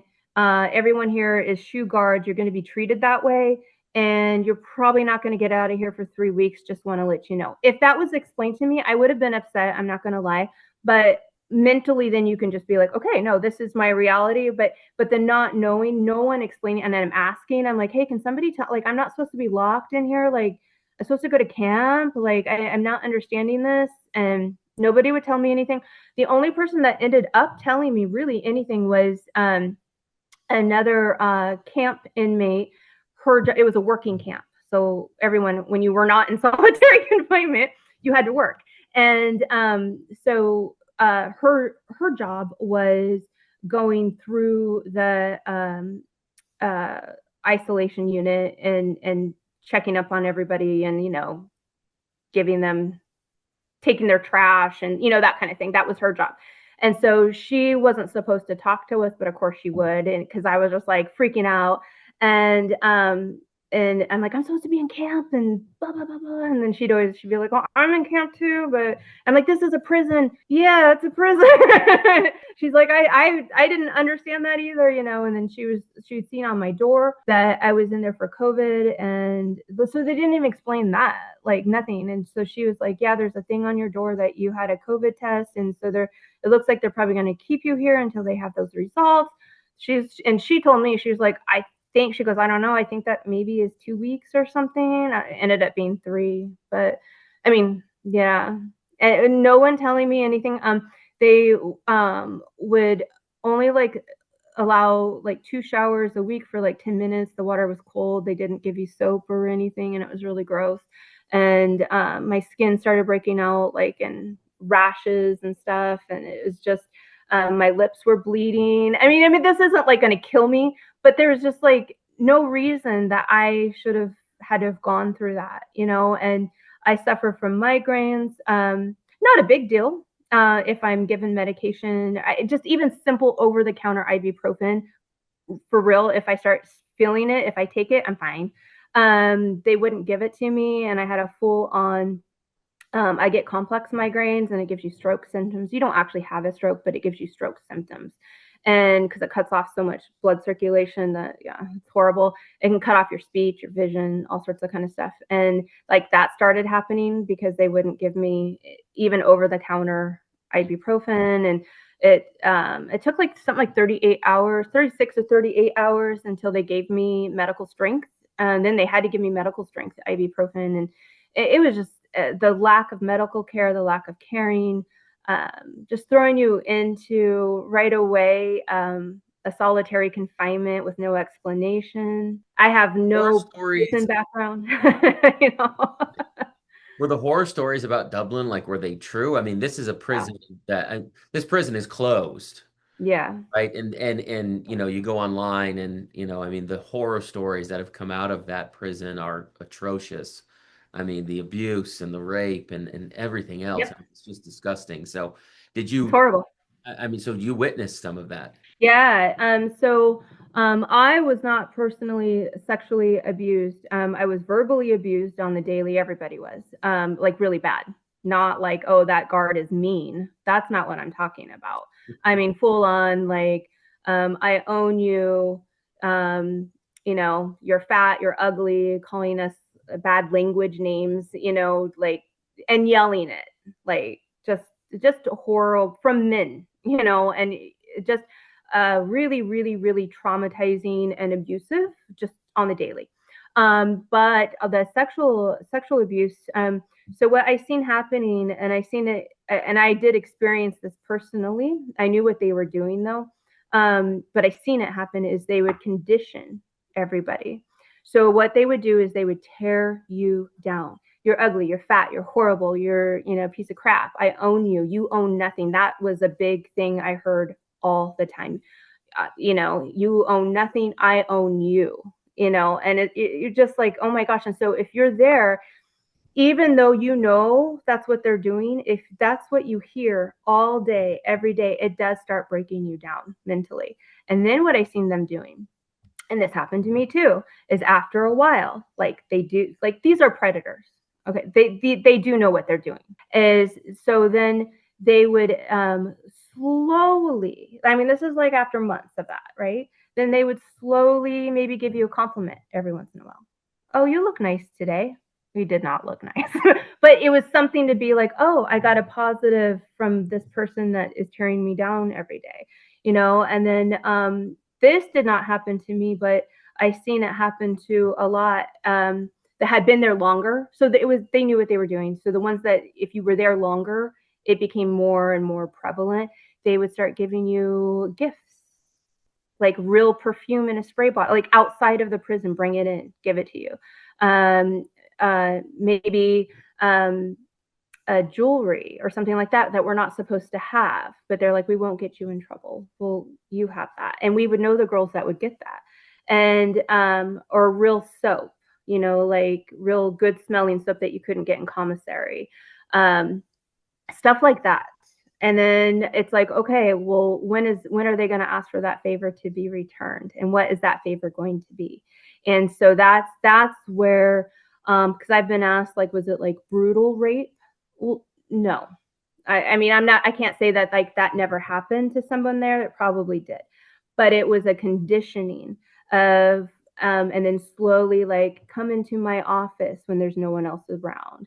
It's that kind of stuff. And then the girl, if they've been there for a long time, they feel safe now. Oh, this guy gave me some really nice perfume. He used to be so mean to me. He now thinks I'm pretty and he just gave me some perfume.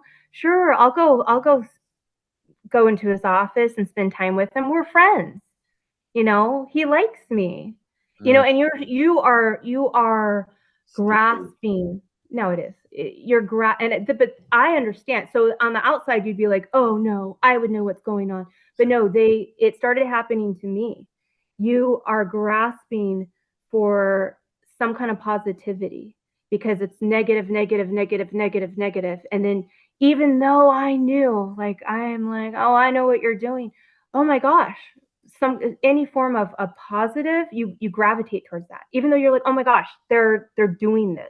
I know what they're doing, but it doesn't matter because you're like, oh, it's just human nature. We're wired that way, like, oh my gosh, I got some positivity. I don't want to have all this negativity. And so I had two friends in there that were in there longer than me. And that Kennedy's like, it's in my book. And that it happened to them. One of them, it was caught on video multiple times. Yeah. And and she actually was one of them that helped take down the prison. Yeah. And I knew that was going on, like that it was going on when I was there. And I would talk to her and I'm like, you've got to report this. And it's like, no, because of retaliation and, all of that. Right. Another very good. And these are people I talk with daily now. Like these are actually like real, they'll be lifelong friends. And the other one, they were both very pretty. Not that matters. It shouldn't happen to anyone, but they were very, very pretty, very good personalities.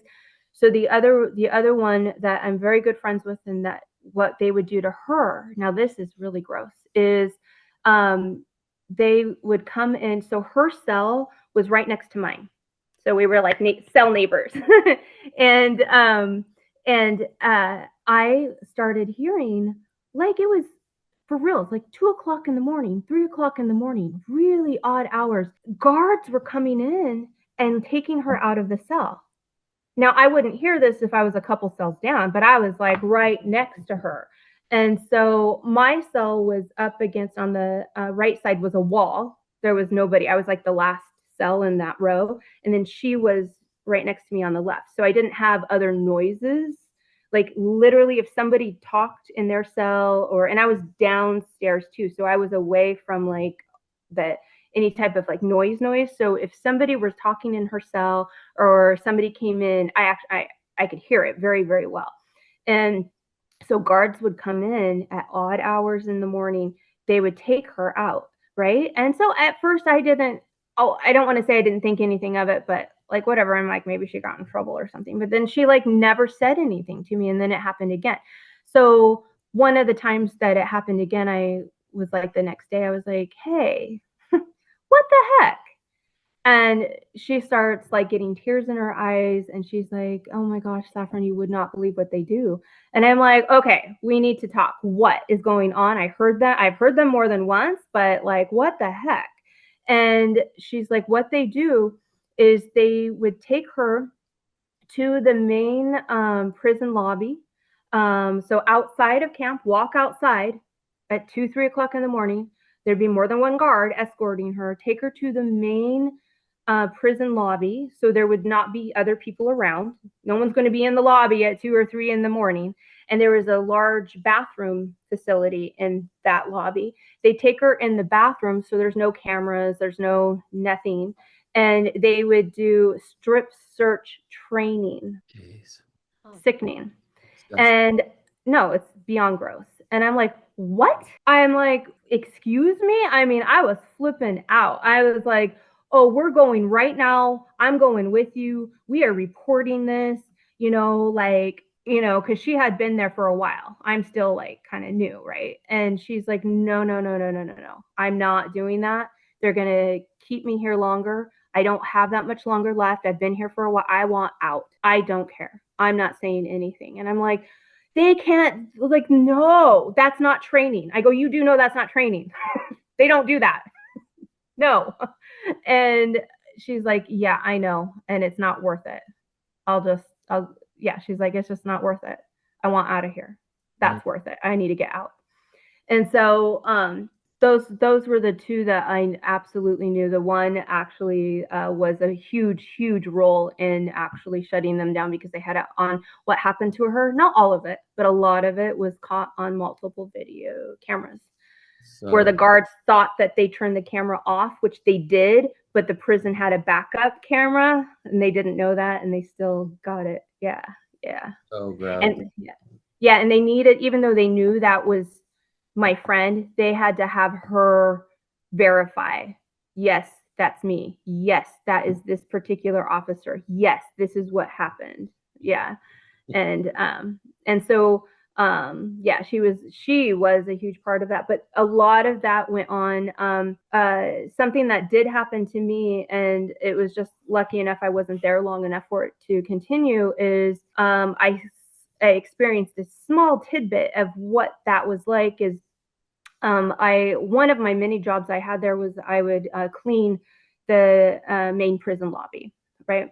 And it was usually during the day. They'd call me in the morning, in the afternoon, sometimes in the evening if they created a mess, but like whatever. So, but not late in the evening, right? And so there was a new guard on shift, because different guards took shift every couple months or whatever. And so there was a new guard on shift in the evening. And he would always compliment me, and we don't look nice. So I'm always just like I don't say this, but in my head, I'm like, I know what you're doing. Just stop, like, stupid. But you smile, oh, thanks. And you're just like, whatever. And then he'd always like want to talk like we were friends.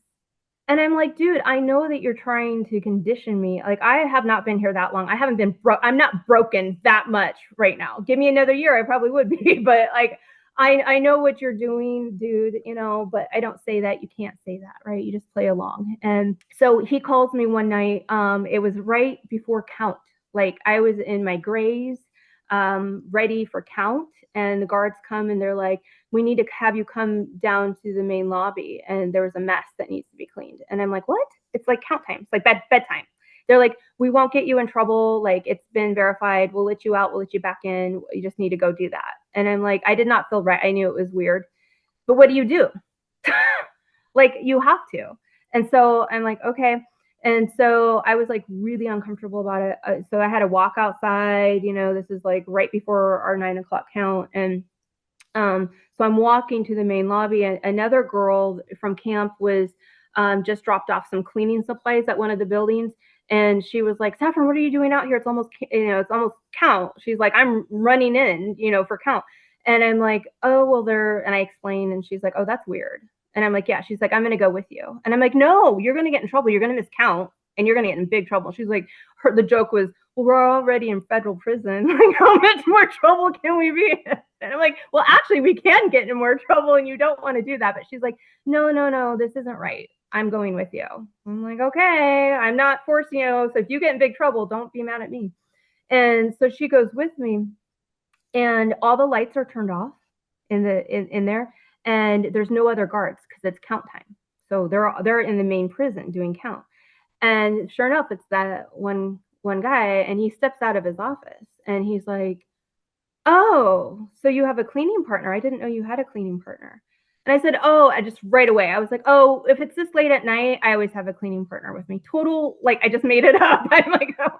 And he was like, "Oh, okay. Well, I'm so sorry that you guys had to come down here because there was a mess, but I ended up cleaning it up. So you guys can head on back. I'll let them know you won't get in trouble." And I was like, oh, "Okay." Yeah, so we walk out, and as we're walking back to the camp, me and the other girl are just like, that was not going to be good. Oh. Yeah. Yeah. And so it was a lot of that. And it was, the good old boys system. They were all in on it. The warden actually got sentenced to, I think, over 7 years. And so he was a big one on it. They got it caught on video and a lot of stuff. So nobody, he knew what was going on. He wasn't going to get anybody in trouble. He was doing it too. So was the chaplain. Jeepers. So nobody was going to get in trouble. So there was no concern. Yeah. I mean, at all. Crazy. Yeah. You survived all of that. Man, that's just nuts. I mean, the story just gets crazier. So Super nuts, right? And then really I had to is. go back. I had to go back to my cell, and I'm like, what just happened? And then I had to just be like, you know what? I can't think about that. It didn't happen. And I got to just carry on. I couldn't focus. Yeah. I'm like, I got to just don't focus on that. It didn't happen. So, but that it was that you always felt, and I talked to other girls in there, and even now that we're on the outside, I've talked to them to just make sure that my feelings were the same as theirs, and it was like we were always this feeling that if they could get away with raping and killing us, they would. Mm-hmm. And like, for real. And so to have that feeling 24/7, it was like the worst. It was the worst feeling ever. Yeah, that is so gross. Ugh, hard to even think about. Do you Yeah. now that you're out and you've been out for a couple of years, I mean, what do you feel is like life 2.0 for you? Right. So I was sentenced to 3 years probation. Yep. And now you could do a lot of stuff while you're on probation, but I was scared. I was going to be super honest. Super scared. I don't want to do anything. I didn't even get on social media. I didn't even do Facebook. Like, nothing. Absolutely nothing. Just I wanted to stay under the radar. I didn't want to nothing. And now legally I could do so, but I did not. I'm like, so scary what just happened to me. I don't trust anybody that has anything to do with law enforcement or anything. And if I'm still under probation, it means nothing to me that they say I can or can't do something. I'm just not going to do anything, right? So that was my motto, and because I just didn't want to deal with anything. I didn't want to get approval on stuff. I didn't want them to know I was writing a book. I didn't want them to know nothing. So when I was still in the reentry place, which were all men from federal prison, by the way, which was super scary. And I don't even know how that's legal, because there was only maybe a few women, and it was all men from federal prison. And they were rapists. They were pedophiles. They were bank robbers. They were guys from the cartel, gang members. These were not good guys. And I was around them out in the open for 8 months, all the time. It's not like one section was theirs and then the girl had, nope. The only time that I was closed off from them was, of course, where we slept and the bathroom. That was it. Everything else was open. You were around that. You had to live there, right? So anyways, so when I was there, I got a job, and I was able to get a job, believe it or not, at a medical clinic, a chiropractic clinic. They don't work with insurance companies at all. 100% cash based. So now it was a little bit of I have to be honest, a little bit of a blow to my ego because I'm now, working as just a front desk receptionist, right? And I'm like, are you kidding me? Nothing against anyone that does that. Heck, I just did it for 4 years and I had fun. But I was just like, with my background, I'm like, and now I'm just a front desk receptionist and I should be really happy with that.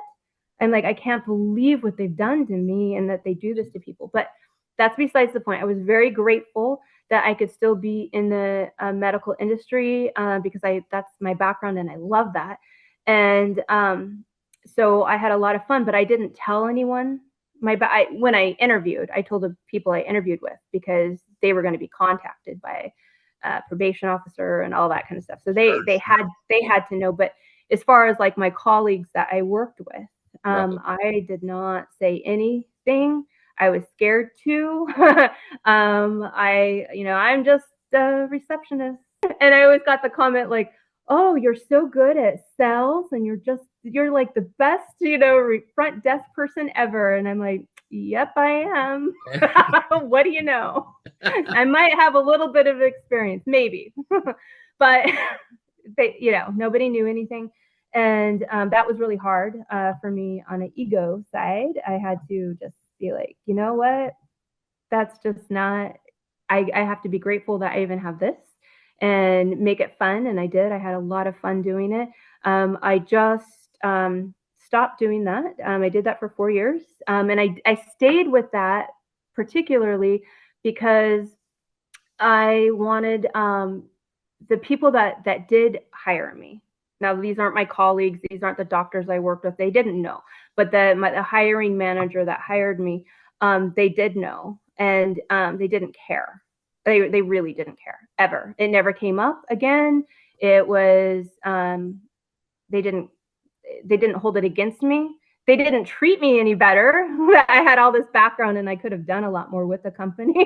They didn't treat me any better than anyone else, but they didn't treat me worse. And they absolutely was not an issue. And that's not the norm. And so, and I didn't want to branch off and do anything else when I was on probation. I just was like, just stay under the radar. Just the company's fine with me.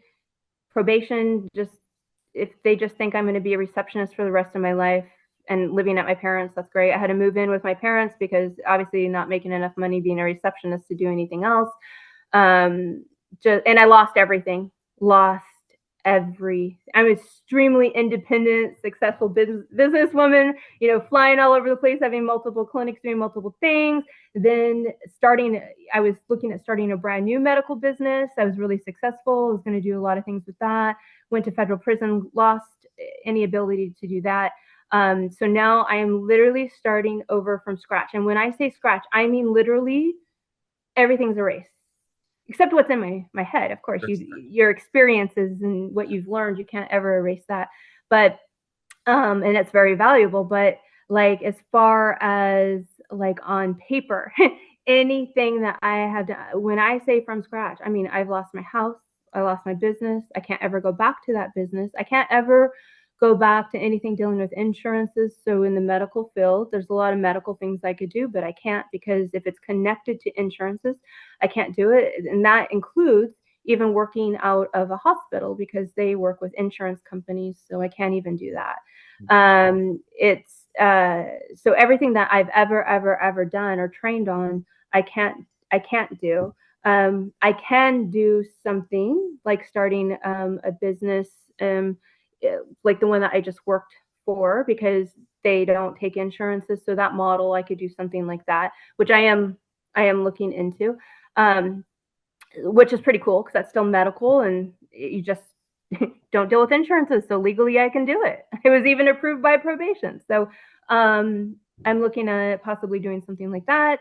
And I'm working on getting a nonprofit put together for women coming out because just seeing the difficulties of trying to find a job and not having a good living arrangement, not having the ability to get a decent job that could put you in a good living environment. And then a big thing that I've seen is just education, not having the ability to have an education. And I don't mean like, some big, huge degree, but just a skill set.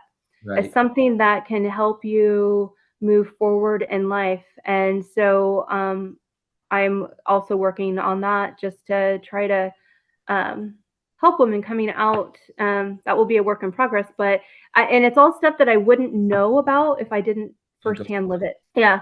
And even if somebody told me and I completely understood what they were saying, I would not really understand, because I do now, because I've lived it and I've seen it, and I can see the privileges I have, just being white for one, being from a middle class family that has the means to help me, even though I'm not rich or anything like that. We're not multimillionaires, but I come from a family that is able to help me and support me and get me back on my feet. And it's like I see that missing, and that's not fair. And so many people could get back on their feet very easily if they just had a little bit of help. Just a little bit. You don't even need a lot, just a little bit, not to go back. Because I've seen it happen over and over. They just end up, for no fault of their own, going right back into what put them into prison. They go right back into prison because there's nothing there to just give them that little bit of help. So that's the 2.0 is now trying to get another for-profit business started, trying to get my nonprofit going, which will happen once I have the for-profit, because I have a whole plan of I'm going to donate a lot of profits into the nonprofit, because that's my new passion. So what I've told people is, so before I always help people, but I helped people to make money. Okay. Now I see things completely different, and I want to make money to help people. And that's a whole different feeling. And that's a whole different spin. It's a whole different outlook. And I wouldn't have had that outlook if I didn't live through what I just lived through. I wouldn't know to have that outlook. I always wanted to help people, but I did it to make money, right? And that's not a bad thing, like I want to help people. I need to make money. Like, there you go. But now I want to make money so that I can invest that into helping people. And it's a huge passion of mine. And yeah, and it's like, even if I help 5 people, well, the domino effect of what those 5 people know can do, because then they're going to help. It's going to help their families. It's going to help their kids. It's a domino effect, Love it. And, yeah. And just wrote the book. Oh my goodness. Okay, so I love writing, and I've always been good at it, right? But writing a book, that's a whole, so much. Oh my gosh. I thought I was never going to get done with that thing. And it was just like so never ending. That was a huge project. So yeah. Talking about your book, I actually, what was I gonna say? When you were done with, as you would say, the crack house. It was such a crack house. I'm being super honest. It's funny, but it really was. Yeah. When you went on I think it was home confinement, what was the things you weren't allowed to do, or the things you were allowed to do? Absolutely. So they actually told me that I was going to be going on home confinement when I was released from prison, and that I was only going to be going to the crack house, the reentry facility, for maybe a day or two just to get processed, maybe even a few hours, right? And so I went there, and they laughed at me, and were like, "Oh no, you're going to be with us for a while." And I'm like, "Oh no, no, no, no, no, no." I'm like, "Oh no, the prison literally, I just flew in," because the crack house was in Oregon. So I just flew from California, and I'm like still in my grays, straight from prison. And I'm like in my shower flip-flops, because that's all I had. And I'm like, no, my parents are willing to come pick me up. I have family. I was just supposed to check in here, supposed to be on home confinement. The judge said I was going to be on home confinement. And they literally laughed at me. And they're like, no, you're going to be with us. So that's a whole story in that self. And I called my lawyer and all that. But anyways, yeah, so I had to be at the crack house for 8 months. 8 months when I was planning on being there maybe for 8 hours, right? You know, just to get checked in, processed, and then go to home confinement. But nope, I was there for 8 months. I do look at the experience though. I needed to know that for all the stuff that I want to do now. I needed to experience that. And there's no way for me to have known any of that if I didn't go through it. Not fun going through it though, I'll tell you that. So after that, I got 3 years probation.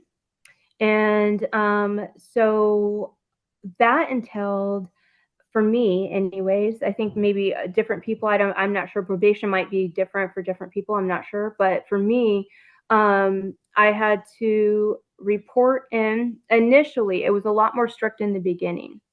They treated me like I was still a criminal. I'm like, oh my gosh, when is this going to end? So they would come unannounced and at all hours where I lived, and my parents let me live with them because I had nowhere else to go. I lost everything. So they would come in, they would go to my bedroom to make sure like I was actually living there, and which I just thought was really violating. They'd go through my car, make sure like I didn't have drugs or anything. I'm like, I have no background I've never done drugs, honestly. Not my thing. I have no background of that, but that's what they're trained to, catch you doing drugs or something, making meth. So that I couldn't even have bath salts like you put in a bathtub because I guess, and it is true, I looked it up, you can make meth out of that.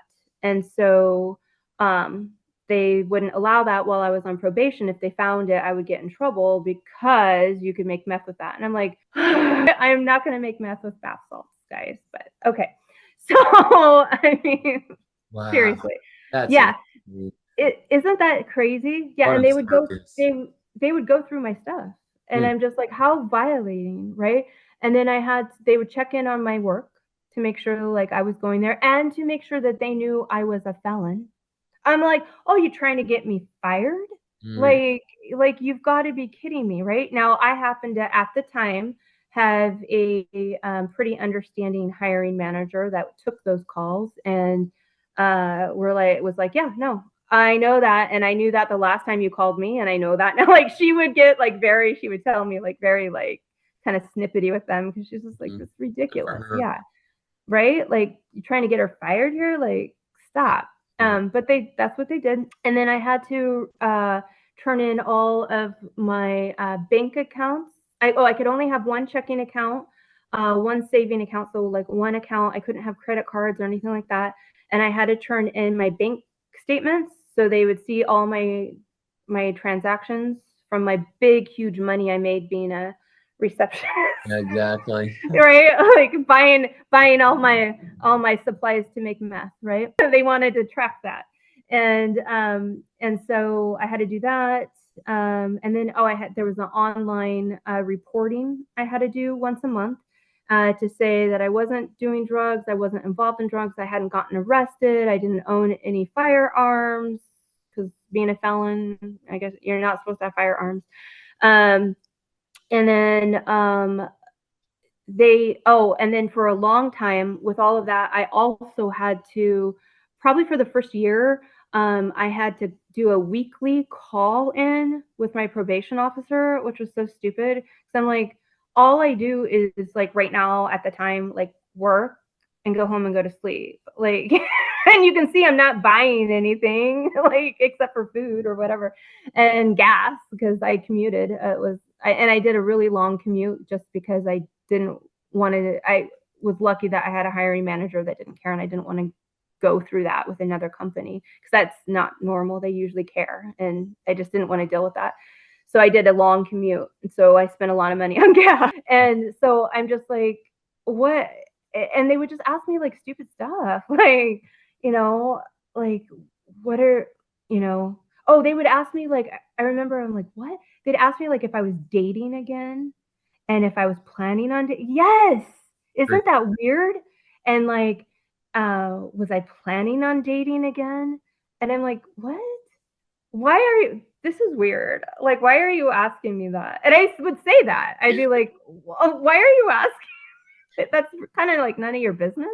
But they would ask me that often on my calls, which I thought was weird because I think their training is for people who are drug addicts and then they go back to men that are drug addicts and they want to know who that is because then you're probably going to get back involved with that and they're going to arrest you and throw you back in prison. That was my spin and take on that. That was my feeling. Um, and I'm just like, okay, again, I don't have a drug background. This is a white collar paper crime. And yeah, not, yeah. So yeah, Crazy. yeah, I'm like I live at my parents' house, so I'm not like doing this big dating scene right now. So, and I would tell them that. I'm just like, are you serious? Oh, my What? word. Right. I think what I think about your story is like, yeah, it's crazy once you dive into it, which is fun. But I'm hopeful that when people listen to this, it like brings some normalcy to the women that are listening to this behind bars who go, how did I get here? And like you said, 3 days ago, 3 hours ago, I was a normal, fill in the blank, business owner, mother, wife, whatever it is.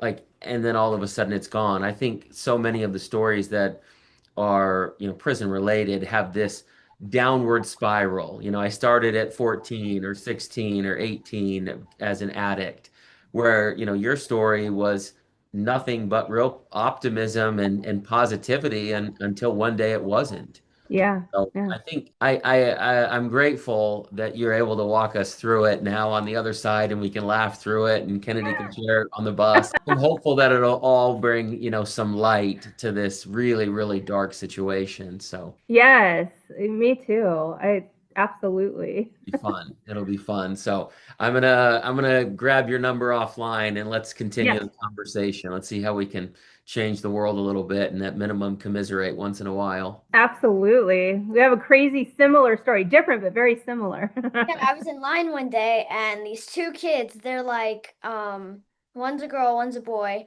They're like, the boy's like, I'm gonna murder you. And then and then the girl, her name's Kawaii, um, she's like, you would go to prison for like 50 years. And I'm like, that's a little intense, but I guess it is murder, so Right?